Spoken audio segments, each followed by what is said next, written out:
लेकिन यहां से जाने के बारे में नहीं सोचा। मुर्शिद सही, अब उसका मकाम, उनका मकाम कुछ और है। अब मेरे लिए उन पे सख्ती करना थोड़ा मुश्किल है। क्यों? मुर्शिद सही, पहले मेरा उनसे एक और ताल्लुक था। तब मैं उनकी हर बात, हर उल्टी सीधी बात माना करता था। फिर मेरा उनसे एक अलग ताल्लुक हो गया। फिर मैं उनकी हर ख्वाहिश, हर फरमाइश रद्द करने लगा। मुझे सही, अब अचानक से एक अलग ताल्लुक बन गया है। अब उनके हुक्म को मानना मुझ पे वाजिब है। हमारे हुक्म के सामने किसी के हुक्म की कोई हैसियत है? बिल्कुल नहीं मुर्शिद सही। हमारे हुक्म के सामने किसी की भी कोई हैसियत नहीं है। जिस मसनत में हम बैठे हैं उसके सामने सबका कद छोटा है। किसी की कोई हैसियत नहीं है। जो हुक्म मुर्शिद सही, जो हुक्म।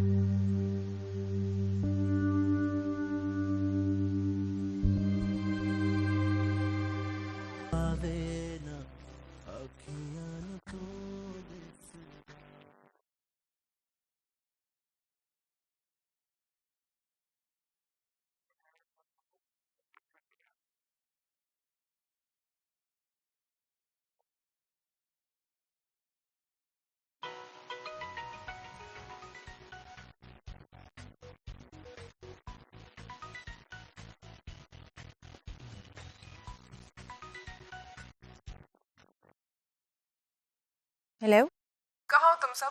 कब से कॉल कर रही हूँ, कोई फोन क्यों नहीं उठा रहा? हम तो मसरूफ हैं लोगों को खाना खिलाने में। तेरे दर्जात की बुलंदी के लिए नियाज़ें बढ़ रही हैं। लक्ष्मी से 4 बिरयानी की देगी आई हैं और एक देग ज़र्दे की भी। हमें इस बात से कोई फर्क नहीं पड़ता कि तू वहाँ पे क्या खा रही है। निम्मो, अम्मी से कहना कि मुझे यहाँ से आके ले जाए। वो तुझे क्यों ले जाएंगे कलचू? उनकी तो शान बढ़ गई है। मोहल्ले वालों में, दोस्तों में, रिश्तेदारों में उनकी नाक ऊंची हो गई है। बस कुछ ही दिनों में हमारा घर भी दरगाह बन जाएगा और तेरे नाम की तावीज चलना शुरू हो जाएंगे हमारे घर से। निम्मो, मैं लंबी बात नहीं कर सकती हूँ। पहले एक मुलाजमा बेचारी मेरी वजह से निकाली गई है। वो तो तुझे तब लेने नहीं आए कलचू जब तू उनकी बेटी थी। अब तो तू बेनी बन गई है। अब तो सवाल ही पैदा नहीं होता। वो बहुत बुरा हो रहा है मेरे साथ यहाँ पे, बहुत बुरा। दम घुट रहा है मेरा, तुझे बता भी नहीं सकती हूँ क्या हो रहा है। तू प्लीज अम्मी को कह मुझे यहाँ से आके ले जाए, मैं मर जाऊंगी यहाँ पे। तेरे पास ना अब एक ही रास्ता है। क्या? भाग जा। भागकर कहाँ जाऊंगी मैं? बिलाल के साथ। इससे बेहतर ये नहीं है मैं अपना गला खुद घोंट लूं। देख कलचू, वो बहुत सीरियस है। वो निकालना चाहता है तुझे यहाँ से यार। निम्मो, बकवास मत कर। अम्मी से बात करवा मेरी। मैं सच कह रही हूँ यार, मुझे खुदा की कसम। वो रात को मेरे पास आया था, कह रहा था कि हारून भाई को मार देगा ताकि तू आजाद हो जाए। निम्मो, उसको कह दे उसको हारून को मार देने से कुछ नहीं मिलेगा। हारून तो खुद एक कैदी है, पिंजरा तो कोई।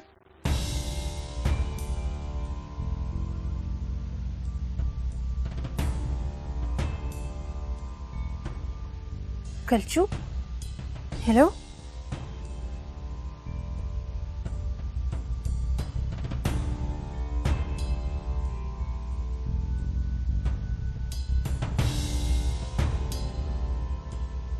किसका फोन था?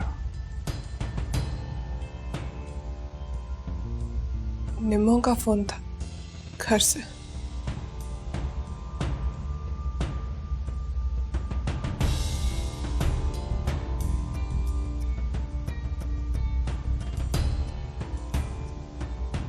तो ये मुलाजमों के फोन से क्यों बात कर रही हो?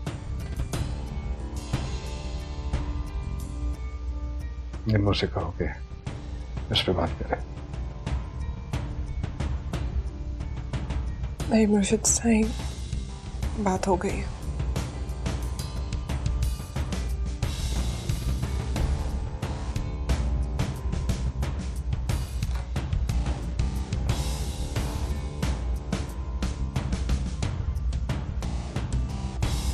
तुमसे मैंने कहा था कि तुम्हारी हैसियत बदल गई है। इन मुलाजमों से जरा फासला रखा करो। जी मुर्शिद साहब। मुरीदों मुलाजमों में हारून भी शामिल है।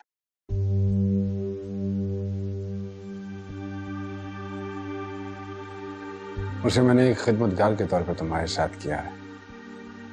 छोटी मोटी जरूरियात या कामों की हद तक तो ठीक है बात,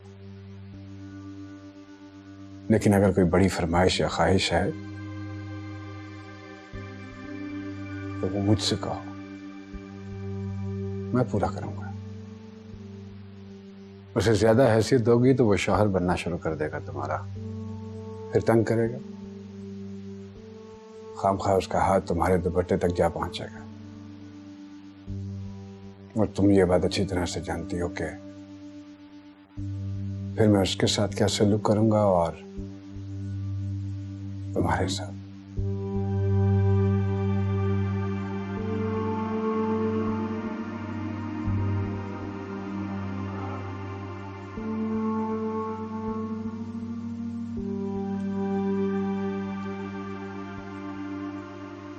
तुमने उससे फरमाइश की है कि तुम यहां से जाना चाहती हो, क्यों? क्योंकि मैं एक आम सी लड़की हूँ और एक आम सी लड़की की तरह ही जिंदगी गुजारना चाहती हूँ। जिन दर्जात पर आप मुझे बैठाना चाहते हो मैं उनके काबिल नहीं।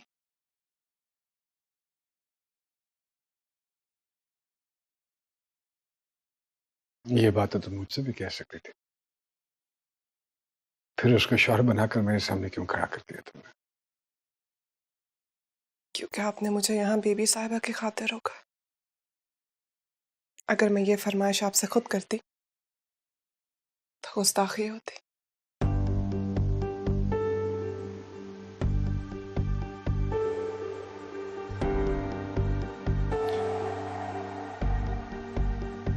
तुम यहां से जाना चाहते हो क्योंकि तुम समझती हो कि तुम एक आम सी लड़की हो। जी। तो फिर सुनो,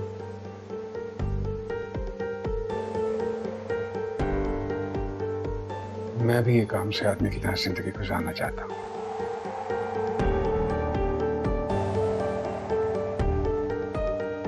इसलिए तुम्हें यहां से जाने से रोक रहा हूं। मेरी मसनत और तुम्हारा दर्जा दूसरे लोगों के लिए है।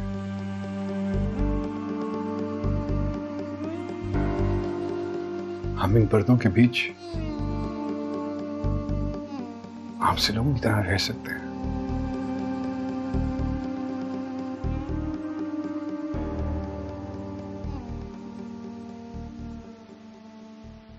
यहां से जाने का ख्याल दिल से निकाल दो।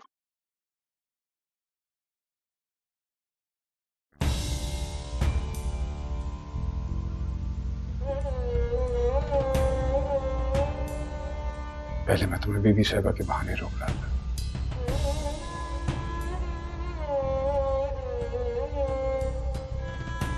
अब अपने लिए रोक रहा हूं।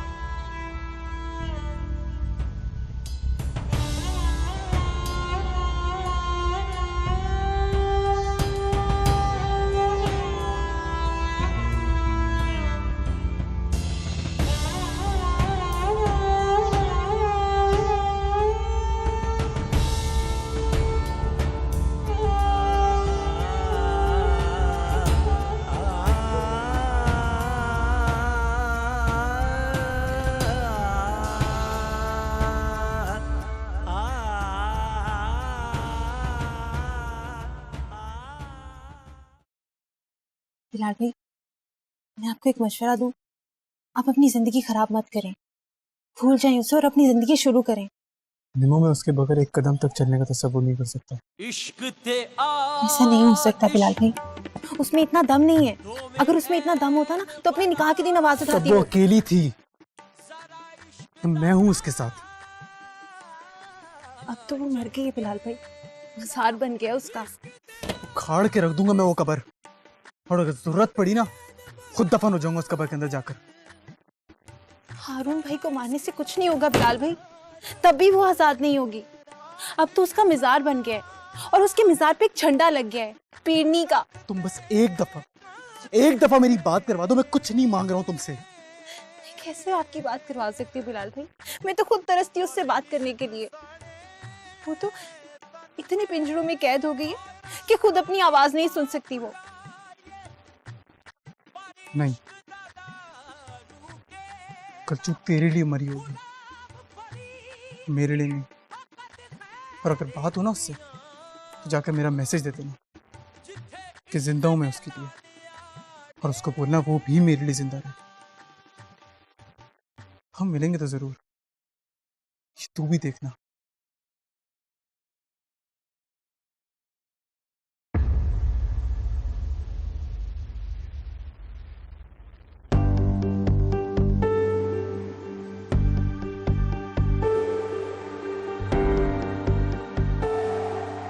आपने सब कुछ सुन तो लिया होगा ताहिर ने।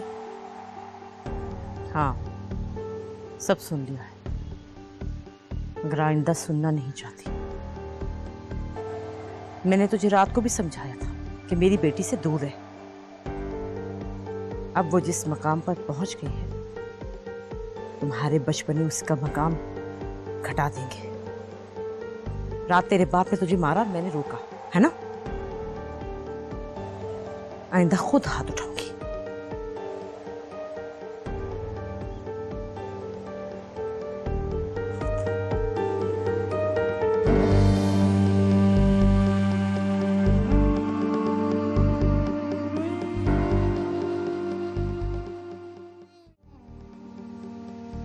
कुलसुम, ये जितने भी गिफ्ट्स हैं ना जो मुरीदों ने दिए हैं, प्यार से दिए हैं, अपनी ख्वाहिश से या शायद मुझे खुश करने के लिए, तुम देखना जब इन्हें खोलूंगी ना तो ये सब के सब बेटे के लिए होंगे।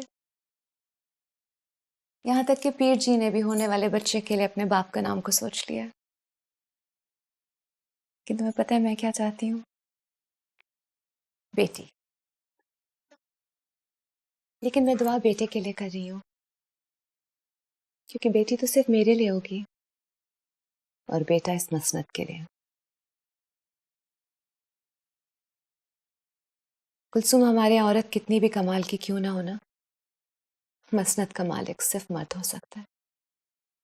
और मैं नहीं चाहती कि मेरी बेटी भी उन्हीं उलझनों से गुजरे जिनमें से मैं गुजर रही हूँ। तुम्हें एक बात बताऊं?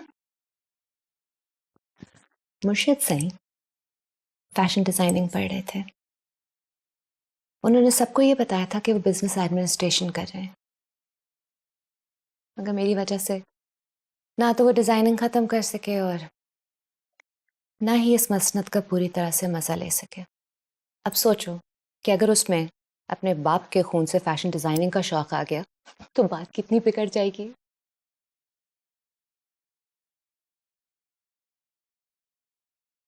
कुलसुम, जब से तुम आई हो ना तो बेटी की शिद्दत कम हो गई है मुझमें। बीबी साहब,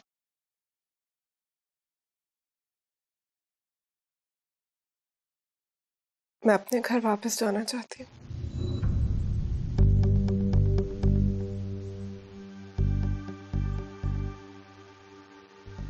ये क्या लाई हो? न्याज, इससे पहले भी आई थी मेरे पास, शायद गलती से ले आई। नहीं नहीं, वो भी मैंने ही भिजवाई थी, लेकिन ये मैं खास तौर पे तुम्हारे लिए लाई हूँ ताकि मैं तुम्हें अपने हाथों से खिला सकूं। मैं खा चुकी हूँ तायरा। वो तो तुमने जर्दा और बिरयानी समझ के खाया होगा ना। ये मैं तुम्हें अपनी बेटी का मकाम और दर्जा समझाने के लिए खिला रही हूँ। वो भी पता चल गया मुझे। नहीं समझ आया? अगर समझ आया होता तो तुम्हारा बेटा मेरे घर की दीवारें ना फैला रहा होता। मैंने उसे रोकने की बहुत कोशिश की, लेकिन उसके साथ जो कुछ हो रहा है वो रोक नहीं पा रहा खुद को। उसके साथ इससे भी बुरा हो सकता है महनेगार, यही बताने आई हूँ तुम्हें। कि कुलसूम अब सिर्फ मेरी बेटी नहीं, बीबी साहिबा की बहन है। और ये पीर घराने वाले अपनी बीवियों का नाम लेने वालों की जुबानें खींच लिया करते हैं। ये भी मैंने बताया उसे। इसका मतलब है कि तुम चाहती हो कि हमेशा के लिए छिन जाए तुमसे। वो तो अपना नहीं रहा तायरा, मेरा क्या रहेगा? उसका तो अपना आप छिन गया उससे। किताबें बातें मत करो मुझसे। मैं तुम्हें सिर्फ इतना बताने आई हूँ कि उसे रोक लो, समझा दो। ये बात अगर मुर्शद साईं के दरबार तक पहुंच गई तो फिर मुझसे गिला मत करना। नहीं तायरा, वो बाज नहीं आएगा, क्योंकि उसे यहाँ तक पहुँचाया ही तुम्हारे मुर्शद साईं और बीबी साहिबा ने। उनसे कहो जाकर, जैसा एक झूठा तावीज़ बिलाल को कुलसूम की मोहब्बत में मुब्तला करने के लिए दिया था, और जैसा एक झूठा ख्वाब सुनाया था इस रिश्ते को तय करने के लिए, वैसा एक झूठ बोलकर आज़ाद कर देना उसे इस पागलपन से। तुम हमारे मुर्शिदों को झूठा कह रही हो? हाँ नहीं तायरा, मैं उन्हें झूठा नहीं कह रही, उन्होंने ऐसा किया है। जाओ जाकर पूछो अपनी बीबी साहिबा से, जिसकी फरमाइश पर तुम्हारे मुर्शद साईं ने इतना बड़ा झूठ बोला।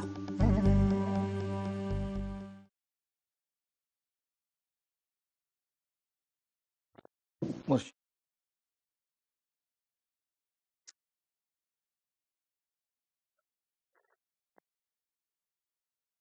जा,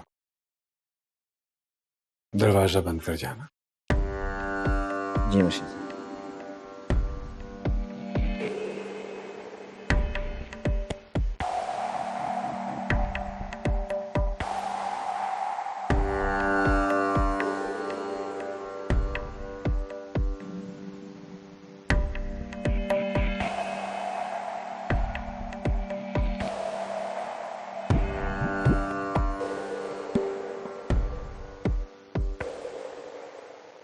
इधर आओ, हमारे पास आओ, बैठो।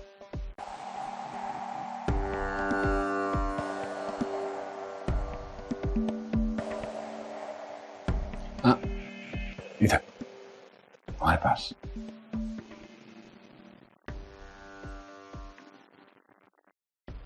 बैठ जा।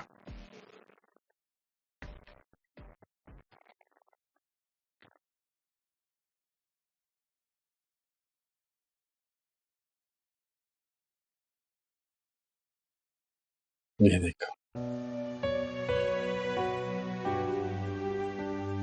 ये है वो लड़की।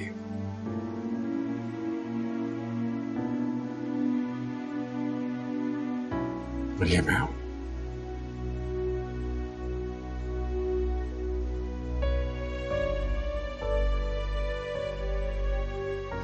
जानती हो, ये यू यू घंटों मेरे कांधे पे सर रख के मुझसे बातें किया करती थी। घंटों।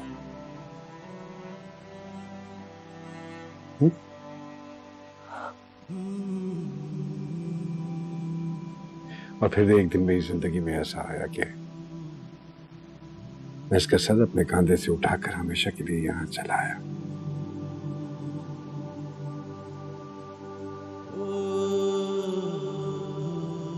मुझे ये सर एक बार फिर अपने कांधे पे चाहिए।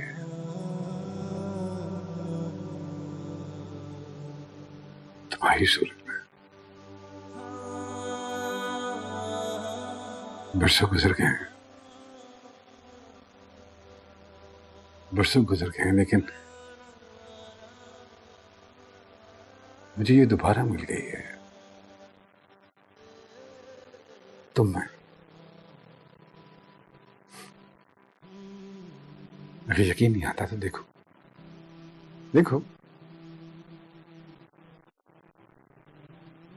गौर से देखो इसे कुलसूम।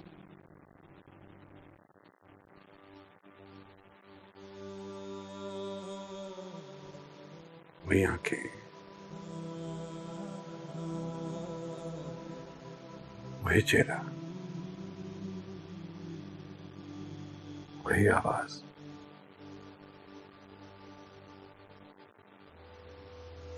वही खुशबू।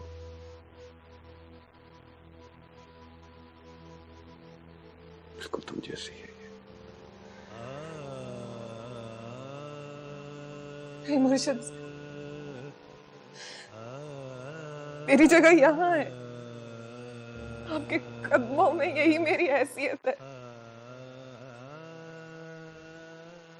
चलो ठीक है, हम भी इधर आ जाते हैं नीचे तुम्हारे कदमों में,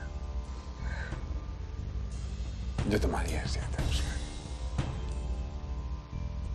को खुदा का वास्ता है मुर्शिद साहब, उसको खुद से दूर रख के। मैं जल जाऊंगी अगर मैं इस दायरे में दाखिल हुई, मर जाऊंगी, मेरी सांस रुक जाएगी, मैं तकलीफ से चिल्ला उठूंगी। तो चिल्लाओ, चीखो, सब कुछ जमा कर लो, फिर क्या होगा?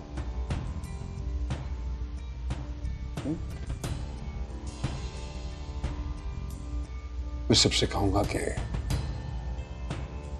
रूहानी बीमार है, साया है, उसे इलाज की जरूरत है। उर्दू में चिल्ला होगा, यहां सिर्फ तुम होगे, मैं हूंगा, किसी और को आने की इजाजत नहीं होगी।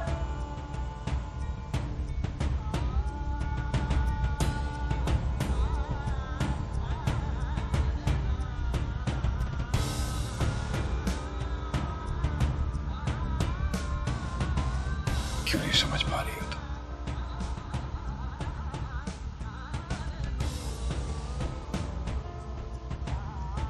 तुम्हारे बगैर नहीं रह सकता।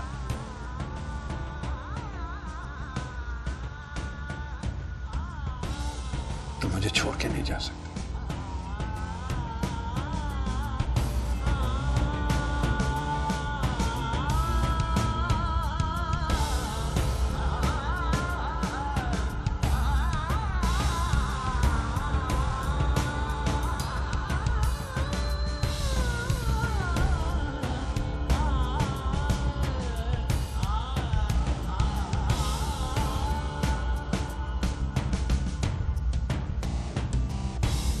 मुझे गुस्सा कैसे नहीं आएगा अम्मी?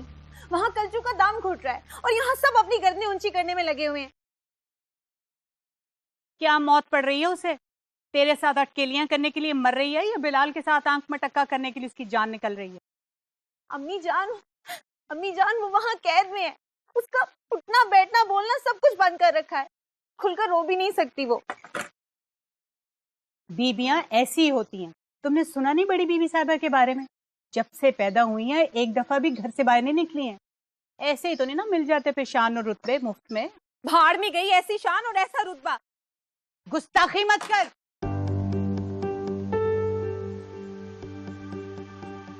तू अपने बारे में क्यों नहीं सोचती पगली? उसके जाने से तुझे कितना फायदा हुआ है। देख, हाजी अब्दुल गफ्फार जैसे अरबपति आदमी ने तेरे रिश्ते के इशारे दिए तेरे अब्बा को। तुझे पता है रंग महल में आधी दुकानें हैं उनकी। अच्छा, इसीलिए आप उसकी तारीफें करती नहीं थक रही थी। मैं भी सोचूं कलचू से एकदम शहजादी कैसे बन गई वो आपके लिए। ओ पागल, तेरे भाई को भी तो फायदा हुआ है इसका।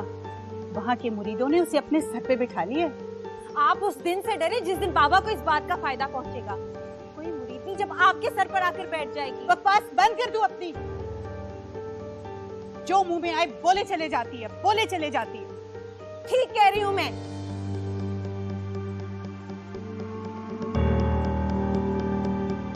लेकिन जो मैं पूछूंगी वो तमीज से बताएगी।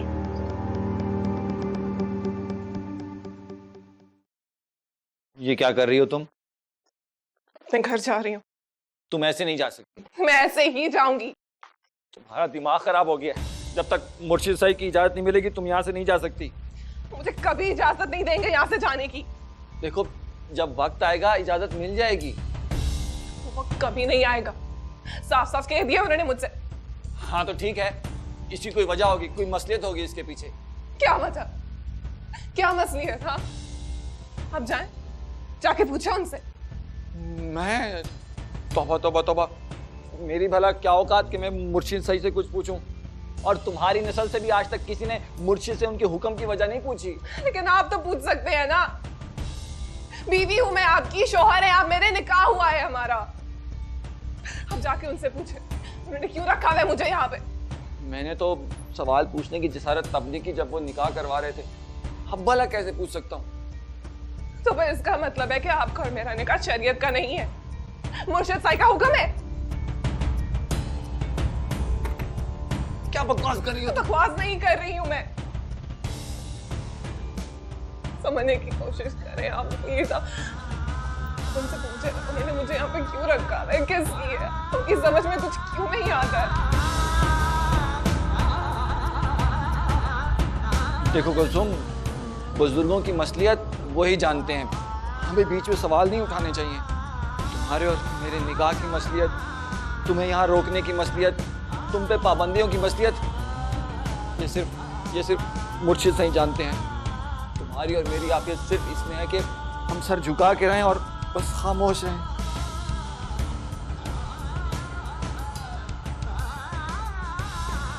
फिर आप खामोश रहें और अपना सर झुका के रखे, लेकिन मैं यहाँ से जा रही हूँ। तुम यहाँ से नहीं जाओगी। मैं यहाँ से जाऊंगी। मैं कह रहा हूँ तुम यहाँ से नहीं जाओगी। मैं जाऊंगी। तुम यहाँ से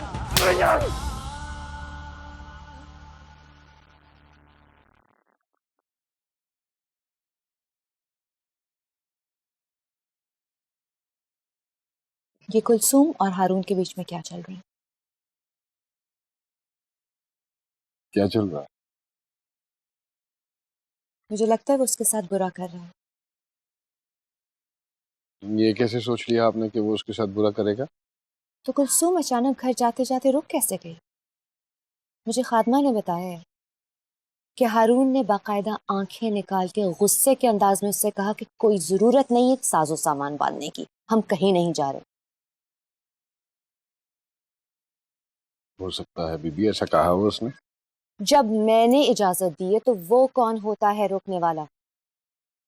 मुझे बहुत अफसोस है बीबी कि आपको कुलसूम नजर आती है, लेकिन वो यतीम, वो बेचारा नजर नहीं आता। उसके साथ कुछ बुरा नहीं होगा।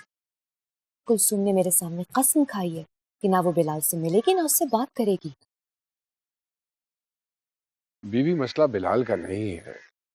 आप नहीं जानती कि कितना बुरा सलूक होगा उसके साथ, कैसी धुतकार फटकार उसकी जिंदगी की पर गुजरेगी, आप सोच भी नहीं सकती। अरे पहले भी वो वहां गुलामी की जिंदगी गुजार रहा था, सारे काम रुक गए उनके। खुद गनी और मजीद ने हाथ जोड़ के मेरे आगे कहा है बीबी जी खुदा के वास्ते उसे वापस भेज दें। हारून वापस नहीं जाना चाहता क्योंकि उसको डर है कि कुलसूम और उसकी वो जो कजन है वो दोनों उसको जहर न पिला दें। अच्छा माना कि वो गुस्से की तेज है, लेकिन इतनी जालिम भी नहीं है। वो जालिम है या नहीं है, लेकिन आप ये जुल्म मत कीजिए उसके ऊपर, उसको उसी की गुलामी में रहने दीजिए, बाकी सब चीजों से आजाद कर दीजिए उसे। हबीबुल्लाह, हम ऐसा क्यों नहीं करते कि उसको कुलसूम की भी गुलामी से आजाद कर दें? हाँ, कुलसूम को उसके घर भेज देते और उसे यहाँ बुला लेते। वैसे भी दोनों के बीच में मियाँ बीवी वाला रिश्ता तो है नहीं, तो उन्हें इकट्ठे रहने की क्या जरूरत है?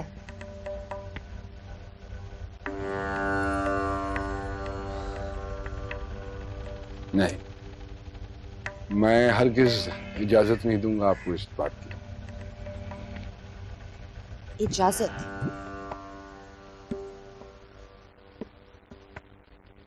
जी, इजाजत।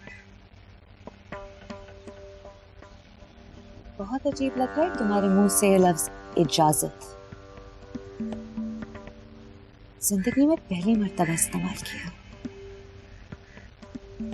अगर अब जरूरी हो गया, चंद जगहों पे आपका रोक लेना जरूरी हो गया जहां आप खुद को रोक नहीं पाते।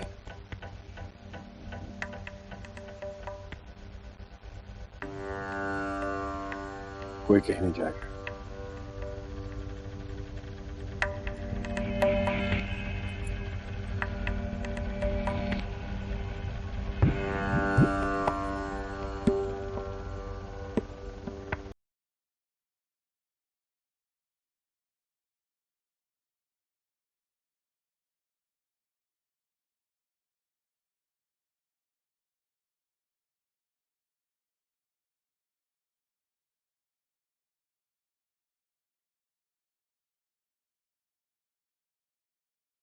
देखो कुलसुम, ये जो कुछ हो रहा है ना, तुम्हारे दर्जात की बुलंदी के लिए हो रहा है, लेकिन तुम्हारी समझ में नहीं आ रहा कि तुम्हारे लिए क्या बेहतर है और क्या बुरा।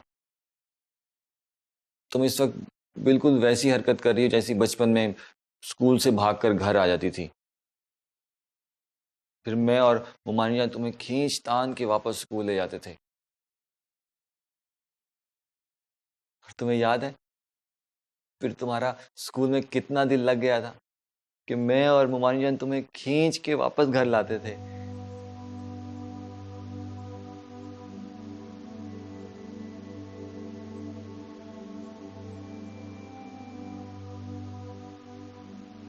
अब देखो ना, सब कुछ अचानक से कैसे बदल गया।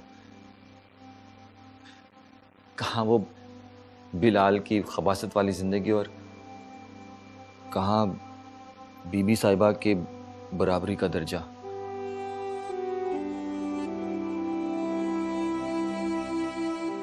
लेकिन ये सारी बातें तुम्हारी समझ में क्यों नहीं आ रही? तुम इस बुलंदी से उतरकर उस निम्मो के साथ जाके बैठना चाहती हो, निम्मो के साथ जिसकी हैसियत एक अदना मुरीदनी की भी नहीं है। यूं समझो जैसे वो दुदकारी भी है। अरे कुछ अरसे बाद तो वो तुम्हारे हाथ धो के पिएगी। थोड़ा सा हौसला रखो। ये मजाज से हकीकत का सफर है। तुम बस मुर्शिद सही का हाथ पकड़े रखो, पहुंच जाओगी मंजिल को। और हम जैसे बेचारे रास्ते में भटकते रह जाएंगे।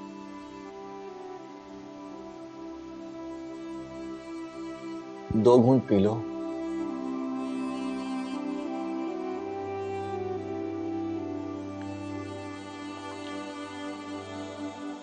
अच्छा ठीक है,